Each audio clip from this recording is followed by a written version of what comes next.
বৈষম্য বিরোধী ছাত্র আন্দোলনের মিছিল থেকে অপহরণ করে আটকে রেখে পুড়িয়ে হত্যার অভিযোগে নাটোরে সাবেক প্রধানমন্ত্রী শেখ হাসিনা ও স্থানীয় সাবেক এমপি শফিকুল ইসলাম শিমুলসহ 24 জনের বিরুদ্ধে সদর থানায় হত্যা মামলা পৃথক 2টি এজাহার দাখিল করা হয়েছে।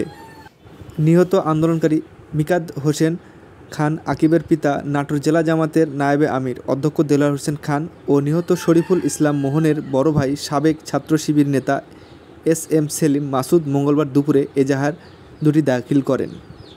এজাহার সূত্রে জানা যায়, শেখ হাসিনার নির্দেশে আন্দোলনের সময় সারা দেশে আওয়ামী লীগের নেতাকর্মীরা সন্ত্রাস, অরাজকতা ও পাখির মতো গুলি করে মানুষ হত্যা করে।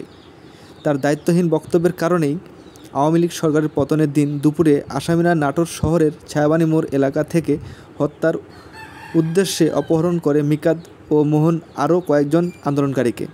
সাবেক এমপি শফিকুল ইসলাম শিমুলের জানাতে পেরেছে, আমার ছেলেকে আগুনে পুড়িয়ে মারার কারণে আমি মামলা করেছি।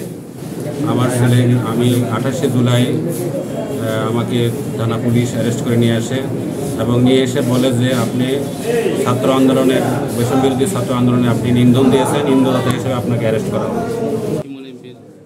বাসা সেখানে কে ছিল? আপনার ভাই? ছোট ভাই। যে কটা লাশ পাওয়া গিয়েছিল তার মধ্যে আমার ছোট ভাই একজন ছিল। নিয়ে আটকে রাখে।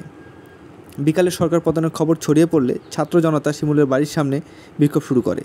এ সময় বাড়িতে আগুন ধরিয়ে দিয়ে অন্যান্য আসামিদের নিয়ে পিছন দিক দিয়ে শিমুল পালিয়ে যায়। ফলে মিকাদ ও মোহনসহ 5 জন আগুনে পুড়ে মারা যায়। নাটোর সদর থানার ভারপ্রাপ্ত কর্মকর্তা তদন্ত শফিকুল ইসলাম জানান, এজাহার 2টি গ্রহণ করা হয়েছে। মামলা রুজুর প্রক্রিয়া চলমান রয়েছে। নাটোরের পুলিশ সুপার মারুফাত হোসেন ঘটনার সত্যতা নিশ্চিত করেছেন।